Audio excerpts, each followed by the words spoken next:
Hello दोस्तों, स्वागत है आप सभी का फैक्ट विद अमित पाठक में। यूपी सरकार का बड़ा फैसला है। देश दुनिया की कुछ खास खबरें हैं जो हम आपके साथ शेयर करेंगे। योगी कैबिनेट में बड़ा फैसला लिया गया है जिसे एक एक करके आपको बताएंगे। पेंशन योजना को लेकर भी एक बड़ी जानकारी सामने आई है। इसी दिवाली में मिलेगा पेंशन धारकों के खाते में पैसा, और इसी के साथ कोटे की दुकान की जगह मॉडल शॉप से भी ले सकेंगे राशन। जी हां, क्या नया अपडेट है जानेंगे। गरीबों को मिलेगा अगस्त के दूसरे चरण का राशन, किस डेट से। इसी अक्टूबर में 3 बार राशन मिलना है, तो क्या पूरा अपडेट है जानेंगे। तो दिवाली से पहले महंगाई से राहत मिली है। जी हां, साबुन के दाम सस्ते हुए हैं, जिसके बारे में हम आपको डिटेल में जानकारी देंगे। इंडिया में अब नहीं बनेंगे 4G मोबाइल। जी हां, इसे भी आपसे ध्यान से समझ लीजिए। और मजदूरों को मिलेगा सरकारी तोहफा, क्योंकि न्यूनतम वेतन इनका बढ़ाया गया है। बैंक के विज्ञापन पर भड़क गए MP के गृह मंत्री नरोत्तम सिंह मिश्रा। आमिर खान को दी है ये नसीहत, जरा इसको भी जानेंगे। तो चलिए शुरू करते हैं। तो बात कर ले पहले खबर की। तो जी हां, उत्तर प्रदेश में 20 अक्टूबर को मनाई जाएगी जल दिवाली। 51 लाख घरों में जलेंगे 2.5 करोड़ दिए। हर घर नल योजना के तहत 20 अक्टूबर को प्रदेश भर में जल दिवाली मनाई जाएगी। इस योजना से कनेक्शन पाए सभी 51 लाख घरों में कम से कम 5-5 दिए जलाए जाएंगे। दरअसल दोस्तों, हर घर नल योजना के तहत 20 अक्टूबर को प्रदेश भर में जल दिवाली मनाई जाएगी। इस योजना से कनेक्शन पाए गए सभी 51 लाख घरों में कम से कम 5-5 दिए जलेंगे। इस प्रकार से कुल मिलाकर आपको बता दें तो 2.5 करोड़ दिए जलाए जाएंगे।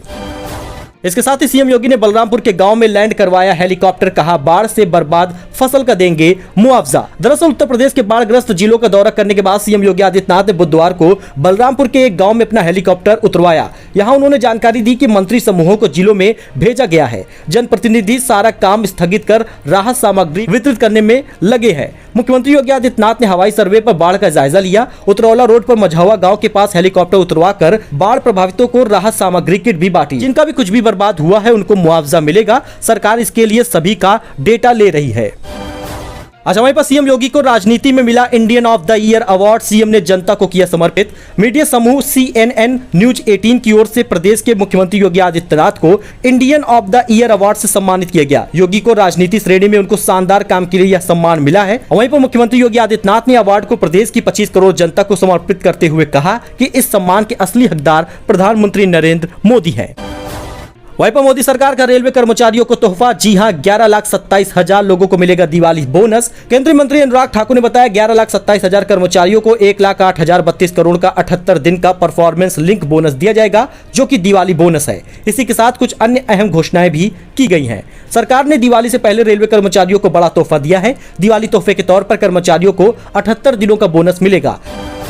वहीं पर उत्तर प्रदेश के उप मुख्यमंत्री ब्रजेश पाठक बोले डेंगू मरीजों को CHC व PSC पर भी मिले बेहतर इलाज और आयुष्मान कार्ड भी बनाए जाएं। उप मुख्यमंत्री ब्रजेश पाठक ने डेंगू मरीजों का CHC व PSC में ही बेहतर इलाज देने का निर्देश दिया है। साथ ही आयुष्मान कार्ड बनाने व निर्माण कार्यों में तेजी लाने का निर्देश भी दिया है। दरअसल आपको बता दें, उत्तर प्रदेश के ऐसे तमाम जिले हैं, चाहे वो लखनऊ हो, कानपुर हो या वाराणसी हो, इन सभी जगहों पर डेंगू का कहर लगातार जारी है और केस बढ़ रहे हैं। और बात कर ले राशन कार्ड धारकों को मिलने वाले फ्री राशन की। तो इसी अक्टूबर में आपको 3 बार राशन मिलेगा।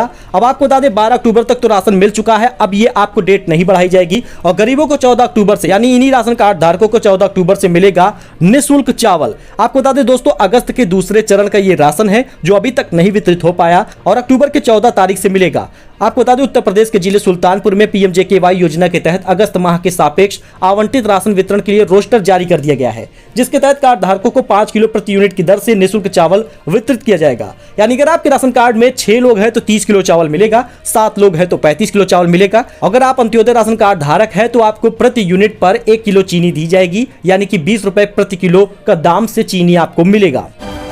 दोस्तों, दीपावली से पहले पेंशन धारकों के खातों में आएगी पेंशन। जी हां, आपको बता दें दीपावली से पहले राज्य सरकार ने जिले के वृद्धावस्था व दिव्यांग पेंशन धारकों को राज्यांश योजना से धनराशि स्वीकृत कर दी है। समाज कल्याण विभाग ने पेंशन लाभार्थियों के खाते में पैसा डालने का काम शुरू कर दिया है। जिला समाज कल्याण अधिकारी दीपांकर ने बताया कि जिले में राज्यांश योजना में लगभग 20,407 लाभार्थियों के लिए वृद्धावस्था पेंशन के लिए 15 करोड़ और 5,368 दिव्यांग लाभार्थियों के लिए 2 करोड़ रुपए स्वीकृत किया है। शेष पेंशन धारकों के लिए केंद्रांश योजना की जल्द धनराशि स्वीकृत की जाएगी, यानी इन लोगों को पैसा मिलेगा। आपको बता दिए उत्तराखंड के हल्द्वानी की न्यूज है, यानी कि उत्तराखंड में पेंशन दीपावली से पहले जारी किया जा रहा है। अब जल्द ही उत्तर प्रदेश में भी पेंशन जारी किया जाएगा।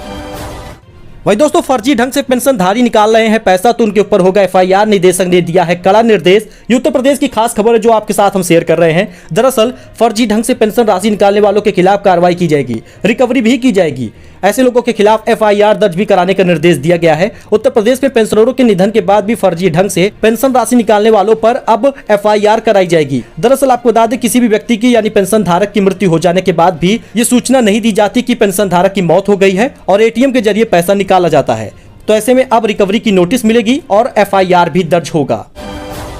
वही योगी कैबिनेट में लगा है 1.5 दर्जन से ज्यादा अहम प्रस्तावों पर मुहर। योगी कैबिनेट ने इलेक्ट्रिक व्हीकल नीति को दी है मंजूरी और 10 लाख रोजगार के खुलेंगे अवसर, मिलेगी भारी सब्सिडी। यूपी सरकार ने गुरुवार को कैबिनेट बैठक में इलेक्ट्रिक व्हीकल नीति को मंजूरी दे दी है। इसके तहत कई सहूलियतों के साथ वाहन पर खरीद के लिए आपको सब्सिडी दी जाएगी। यानी अगर आप इलेक्ट्रिक वाहन लेते हैं, चाहे इलेक्ट्रिक स्कूटी ही हो गया, तो आपको भारी सब्सिडी मिलेगी। मुख्यमंत्री योगी आदित्यनाथ की अध्यक्षता में हुई कैबिनेट बैठक में नई इलेक्ट्रिक वाहन विनिर्माण और गतिशीलता नीति 2022 को मंजूरी मिल गई है। सरकार ने इसके तहत प्रदेश में 30,000 करोड़ रुपए के निवेश का लक्ष्य रखा है।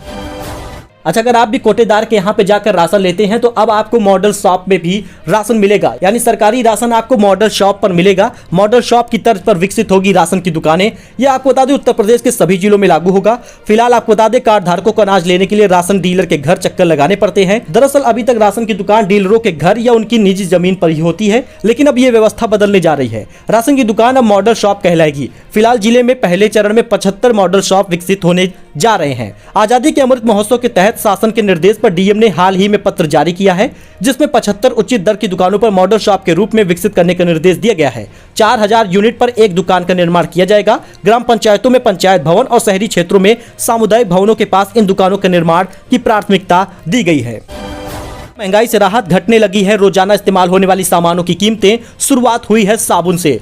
15% तक कम हुए हैं साबुन के दाम। लाइफ बॉय हुआ, लक्स हुआ, इनकी ब्रांड की कीमतों में 5 से 11% की कटौती हुई है। गोदरेज ने भी साबुन के दाम 13 से 15% तक कम किए हैं। त्योहारी सीजन में महंगाई से राहत मिलती नजर आ रही है। रोजाना इस्तेमाल होने वाले सामान यानी FMCG की कीमतें कम होने लगी हैं। शुरुआत साबुन से हुई है और साबुन के अलावा और भी कई चीजें सस्ती होंगी, यानी पाम ऑयल वगैरह भी कम होगा। 55% तक की गिरावट आई है इस पे।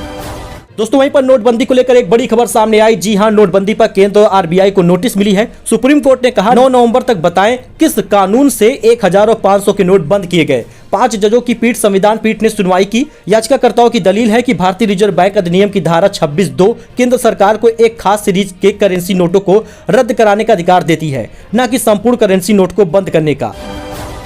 अच्छा दोस्तों, इसके साथ ही इंडिया में अब नहीं बनेंगे 4G मोबाइल। भारत सरकार का निर्देश, 3G और 4G स्मार्टफोन बनाना बंद करे कंपनियां। 10,000 से ज्यादा के सभी फोन में होगी 5G connectivity. Mobile phone manufacturing कंपनियों ने बुधवार को भारत सरकार के टॉप ऑफिशियल से मीटिंग की। उन्होंने 10,000 या उससे अधिक की कीमत वाले 4G स्मार्टफोन मैन्युफैक्चरिंग बंद करने का फैसला लिया है। 1 घंटे ये मीटिंग चली थी, जिसमें ये बड़े फैसले लिए गए हैं। आपको बता दें, 1 अक्टूबर को 5G नेटवर्क आया है और अभी तक 9 शहरों में ये सर्विस मिल रही है। वहीं दिवाली से पहले मजदूरों को दिल्ली सरकार का तोहफा, न्यूनतम वेतन बढ़ाया गया। दिल्ली सरकार ने दिवाली से पहले मजदूरों को तोहफा दिया है। केजरीवाल सरकार ने दिवाली से पहले मजदूरों का न्यूनतम वेतन बढ़ाया है। दिल्ली सरकार ने दीपावली से पहले मजदूरों का न्यूनतम वेतन जो बढ़ाया है वो 1 अक्टूबर से लागू होगा। अब मजदूरों के न्यूनतम वेतन में हुई वृद्धि से अब अकुशल मजदूरों का मासिक वेतन जो 16,506 था वो बढ़कर 16,792 रुपए और अर्धकुशल मजदूरों का मासिक वेतन जो 18,187 रुपए था वो बढ़कर 18,499 रुपए और जो कुशल मजदूरों का वेतन है 20,019 रुपए वो बढ़कर 20,357 रुपए हो गया है। अच्छा, बैंक के विज्ञापन पर भड़के एमपी के गृह मंत्री नरोत्तम मिश्रा, आमिर खान को दी ये नसीहत। नरोत्तम मिश्रा ने एक्टर आमिर खान को एक निजी बैंक के विज्ञापन को लेकर नसीहत दी है। उन्होंने कहा उन्हें ऐसा कोई भी विज्ञापन नहीं करना चाहिए जिससे धर्म विशेष की भावनाओं को ठेस पहुंचे। दरअसल ये विज्ञापन लगातार वायरल हो रहा है। इसमें नवविवाहिता जोड़े के रूप में दिखाई देते हैं। इस विज्ञापन में जब गृह प्रवेश होता है तो वधु के स्थान पर वर यानी पुरुष जो है वो कदम आगे बढ़ाता नजर आता है। इस विज्ञापन में प्राचीन रीति रिवाज को लेकर भी सवाल उठाए गए हैं। इसी के चलते मध्य प्रदेश के गृह मंत्री नरोत्तम मिश्रा ने आपत्ति दर्ज कराई है। वही बात कर ले वेदर अपडेट की, तो आईएमडी ने यूपी में जारी किया है वेदर अपडेट, बारिश का अलर्ट। जानिए अपने जिले के वेदर का क्या होगा अलर्ट। उत्तर प्रदेश के अलग अलग इलाकों में बारिश का सिलसिला लगातार जारी है। बिना मौसम हो रही बारिश के कारण किसानों को भारी नुकसान उठाना पड़ रहा है। मौसम विभाग के अनुसार आगामी 3 से 4 दिनों तक बारिश का मौसम और बना रहेगा। उसके बाद मौसम साफ होगा। आईएमडी के मुताबिक उत्तर प्रदेश समेत देश के कई हिस्सों में 13 अक्टूबर 14 अक्टूबर तक बारिश का अलर्ट ऐसे ही जारी रहेगा। तो यूपी के अलग अलग इलाकों में आज हल्की बारिश की आशंका है। तमिलनाडु, पूर्वोत्तर भारत हल्की से मध्यम बारिश इसमें हो सकती है। इसके अलावा हिमाचल प्रदेश, उत्तराखंड, उत्तर प्रदेश, बिहार में हल्की बारिश संभव है। तो फिलहाल के लिए इतना ही दोस्तों, मिलते हैं अगले वीडियो में नई जानकारी, नए अपडेट के साथ। इसी प्रकार से आप हमारे साथ बने रहिए। फिलहाल के लिए इतना ही, धन्यवाद।